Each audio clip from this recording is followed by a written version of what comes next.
কাজে আসিফ নজরুল আজকে দায়ী, ক্রিকেট খেলা ধ্বংস করার জন্য আসিফ নজরুল দায়ী। তাকে পাকিস্তানিরা শোনা যায় টাকা পয়সা দিয়ে নাকি তাকে এটা করেছে। ভারতে যাবি না, তো ভারত বলছে আসিস না, আইসিসি বলছে তোর দরকার নেই, তোর বাপ ক্রিকেট থেকে, এখন কান্নাকাটি করছ কেন? আর তোদের বাবা যে পাকিস্তান বলছে তোদের পক্ষে থাকবে, তোর बाप पाकिस्तान এখন পক্ষে নাই কেন?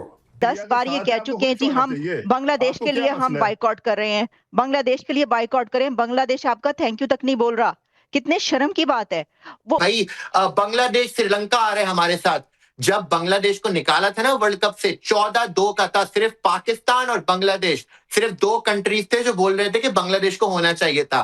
14 कंट्रीज ने तुम्हारे मुंह पे थप्पड़ मारा था, और फिर तुम लोग बोलते हो श्रीलंका हमारा दोस्त है, ये हमारा दोस्त है। कोई नहीं है तुम लोगों का दोस्त। तुम लोग जो हरकतें करते हो, पॉलिटिक्स को घुसाते हो। বাংলাদেশ ক্রিকেট যে একদল বাটপারের হাতে পড়েছে তা নিয়ে কোনো রকম কোনো সংশয়ের জায়গা থাকছে না। जो चूरन की बात हो रही है ना, अब मैं आपको बताती हूँ कि ये जो बाइकआउट है इसके पीछे चूरन क्या बेचा जा रहा है। देखिए, आपने दुनिया का वो पहला वाहिद कंट्री, कभी आपने कोई इतना बेवकूफ कंट्री देखा है जो किसी थर्ड कंट्री के लिए अपने कंट्री को मिलियंस ऑफ डॉलर्स का लॉस कराएगा। কাজে পাকিস্তানিদের ষড়যন্ত্র থেকে সাবধান থাকার বলবো। আমাদের রাজনীতি বলেন, অর্থনীতি বলেন, আমাদের স্বাবলম্বিতা বলেন, আমাদের বিকাশ বলেন, সবকিছুর চরম শত্রু পাকিস্তান। कि पाकिस्तान का तो बीच में घुसना ही नहीं चाहिए था, पाकिस्तान का तो बीच में कोई काम ही नहीं था। बांग्लादेश के लिए वो कह रहे हैं कि अगर आपने बांग्लादेश के लिए बाइकआउट किया है तो जो राशिद लतीफ इतने बड़े क्रिकेटर वो प्राइम टाइम टेलीविजन चैनल पर बैठकर ये क्यों कह रहे हैं कि इंडिया को हमारे साथ बायलैटरल सीरीज खेलनी चाहिए और हमें पैसे बड़े कम मिलते हैं, हमें 35 मिलियन डॉलर मिलते हैं, हमें 135 मिलियन डॉलर्स मिलने चाहिए। अगर आपने बांग्लादेश के लिए बाइकआउट किया है तो ये कौन सा चूरन बेच रहे हैं आप? যে পাকিস্তানের ধপ্পায় উস্কানিতে যেন আমরা আর কোনোদিন পা না ফেলি, পাকিস্তানকে প্রয়োজন পড়লে আমাদের চিরশত্রু বলে ঘোষণা করতে হবে। दोस्तों, जैसा कि आपने क्लिप्स में देखा, अब बांग्लादेश ने ही पाकिस्तान की पोल खोल दी है। जिसे उकसाने का खेल खेला गया वही अब खुलकर बोल रहा है। बांग्लादेश मीडिया खुद कह रही है कि उन्हें आगे करके सख्त रुख अपनवाया गया, लेकिन आईसीसी ने औकात दिखाया तो पाकिस्तान ने ही पलटी मार ली और बांग्लादेश वर्ल्ड कप से बाहर हो गया। अब सवाल ये है, असली गेम क्या था, किसने किसको इस्तेमाल किया? इसी मुद्दे पर आगे वीडियो में पूरी सच्चाई देखिए। अगर आपको भी लगता है कि बांग्लादेश ने सच्चाई सामने ला दी है तो लाइक करें, कमेंट में लिखें गेम एक्सपोज्ड, और ऐसी ही दमदार क्रिकेट अपडेट्स के लिए चैनल को अभी सब्सक्राइब करें। की बात हो रही है ना, अब मैं आपको बताती हूँ कि ये जो बाइकआउट है इसके पीछे चूरन क्या बेचा जा रहा है।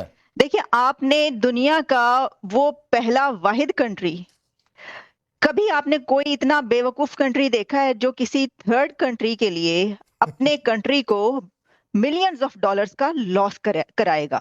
अगर नहीं देखा तो अब आप देख लें। एक कंट्री ऐसा है कि जो कह रहा है, पाकिस्तान कह रहा है बांग्लादेश के लिए हम ये बाइकआट कर रहे हैं, हम सॉलिडेरिटी शो करें उनके साथ।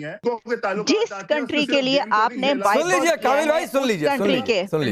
जिस कंट्री के लिए आपने बाइकआउट किया है, उनके प्राइम मिनिस्टर या मोहम्मद यूनुस या किसी भी बड़ी अथॉरिटी ने थैंक यू तक नहीं कहा। आपके प्राइम मिनिस्टर और तमाम बड़ी अथॉरिटीज ने 3, 4, 8, 10 बार ये कह चुके हैं जी हम बांग्लादेश के लिए हम बाइकआउट कर रहे हैं, बांग्लादेश के लिए बाइकआउट करें, बांग्लादेश आपका थैंक यू तक नहीं बोल रहा। कितने शर्म की बात है। वो पता नहीं कौन सा कोई अननोन सा बंदा उन्होंने जो है वो दिखा दिया पाकिस्तान ने, जी ये जो कोई मोहम्मद आसिफ कोई पता नहीं किस लेवल का एडवाइजर है, इसने थैंक यू बोला। अरे आपके प्राइम मिनिस्टर बोल रहे हैं और बांग्लादेश की तरफ से ना उनके प्राइम मिनिस्टर ना मोहम्मद यूनुस कोई थैंक यू तक नहीं बोल रहा। और एक और बात, दूसरी बात यह कि अगर आपने बांग्लादेश के लिए बाइकआउट किया है तो जो राशिद लतीफ इतने बड़े क्रिकेटर वो प्राइम टाइम टेलीविजन चैनल पर बैठकर ये क्यों कह रहे हैं कि इंडिया को हमारे साथ बायलैटरल सीरीज खेलनी चाहिए और हमें पैसे बड़े कम मिलते हैं, हमें 35 मिलियन डॉलर मिलते हैं, हमें 135 मिलियन डॉलर्स मिलने चाहिए। अगर आपने बांग्लादेश के लिए बाइकआउट किया तो ये कौन सा चूरन बेच रहे हैं आप? कि पाकिस्तान का तो बीच में घुसना ही नहीं चाहिए था, पाकिस्तान का तो बीच में कोई काम ही नहीं था। बांग्लादेश के लिए वो कह रहे हैं जी, ही वाज आस्किंग कि पाकिस्तान को क्या मिला, बस ये बताइए, what did Pakistan get? Bangladesh पे सजा नहीं होनी, बांग्लादेश तो वो तो पहले भी नहीं होनी थी बांग्लादेश पे सजा। आईसीसी ने बोला था कोई प्रेस रिलीज पे कि जी आप नहीं खेल रहे, हम स्कॉटलैंड को लेके आ रहे हैं, आपके पास लीगल कुछ करेंगे, ऐसा करेंगे तो सजा देंगे, तो वो तो पहले भी नहीं था कोई ऐसा कोई सीन। आगे फ्यूचर टूर प्रोग्राम, तो वो ठीक है, आगे मिल ही जाने थे उनको, जाहिर है क़यामत तो उनके साथ मामला खराब नहीं हुए और उन्होंने कोई आगे केस वगैरह भी नहीं किया। तो कहते क्या कोई जय शाह आया बात करने के लिए? वो कह रहे जी आईसीसी के वाइस प्रेसिडेंट आए हैं। वो कह रहा कहीं भाई जय शाह ने कोई फोन किया है?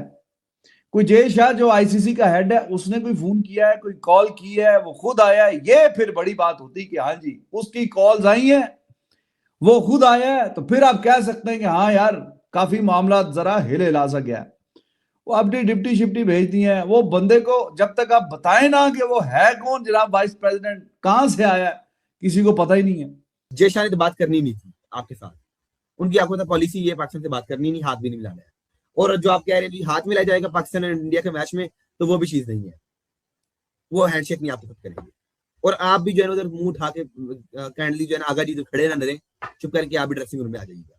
एक तो मतलब मुझे बड़ी शर्मिंदगी महसूस होती है ये कहते हुए कि देखें इंडिया जीतता है हाथ भी नहीं मिलाता और वो अपना हर जगह से वो डोमिनेट कर देते हैं।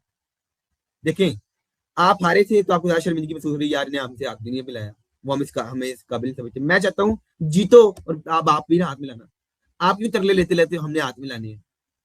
हम हाथ नहीं मिलाया सूर्या कुमार यादव ने, हमें लेस्ली ने बोल दिया कि नहीं जी हाथ नहीं मिलाना। वो भाई ने क्यों तरले करते हो हाथ मिलाने के लिए? आई थिंक एक गाना है राजेश खन्ना ने गाया था, नाच मेरी बुलबुल के पैसा मिलेगा। जिस लीडरशिप की औकात हो कि एप्स्टीन फाइल में जाके आप लोग डांस करते हैं तल अवीव में, ये टोटल औकात है आपकी। ये है गार्डियन की report, ICC will suffer $0.75 billion अगर पाकिस्तान नहीं खेलता। तो ये है टोटल औकात।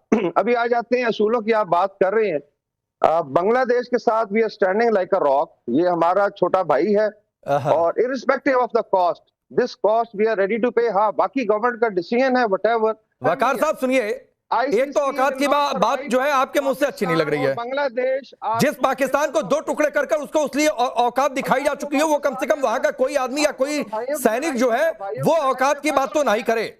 और दूसरी बात है आपकी पाकिस्तान की कितनी फाइल्स हैं, ये जो सो कॉल्ड एप्स्टीन फाइल का आप जिक्र कर रहे हैं उसमें किसने किसको लेकर कहा? आपके यहाँ राष्ट्रगान को नाचना गाना कहा जाता होगा या जिसने वो लिखा है उसके यहाँ कहा जाता होगा? कर्नल वर्मा। भारत की डिफीट नहीं, इन्होंने जरा बकार जी ने औकात की बात करी तो मैं बता दूं जरा, इस महीने 24,000 भिखारी सऊदी अरेबिया से, 6,000 भिखारी यूएई से और 2,500 भिखारी अजरबैजान से पाकिस्तान के लात मार के भगाए गए हैं। आए आना मत भिखारियों, इस तरह से मत आ जाया करो वीजा लगा करके यहाँ पे। उम्रा का वीजा लगाते हो, आ जाते हो भीख मांगने के लिए यहाँ पे।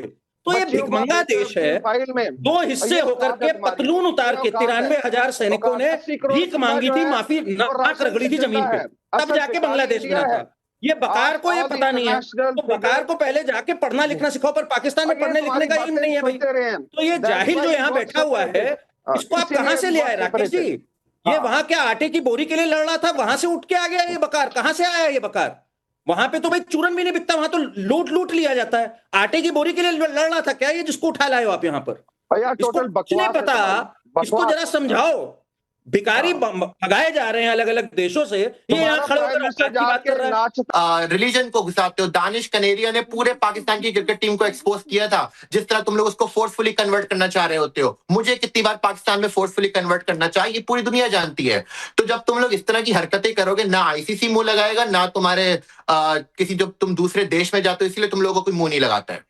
जाते हैं मैदान में शेर की तरह दौड़ते हैं, खेलते हैं, फिर ट्रॉफी उठाकर लाते हैं। और आपको पता है कि आपका मुल्क ट्रॉफी चोर है। आपने भी थूक के चाट लिया, अरे आपने भी थूक के चाट लिया, खाला आपा आपने भी थूक के चाट लिया। शुरू में जब आई थी तो बोली थी विद्या नाची, देखे सुने, मैं सिर्फ फैक्ट्स पे बात करूंगी, मैं सिर्फ फैक्ट्स पे बात करूंगी, देखे सुने, मैं कोई व्यक्तिगत नहीं बोलूंगी। अब आप क्या कर रही हो? अब आप क्या कर रही हो? एकदम जैसे वजीर आजम ने क्या वही कर रही हो, थूक के चाट लिया। बैरिस्टर अमृत ने थूक के चाट लिया।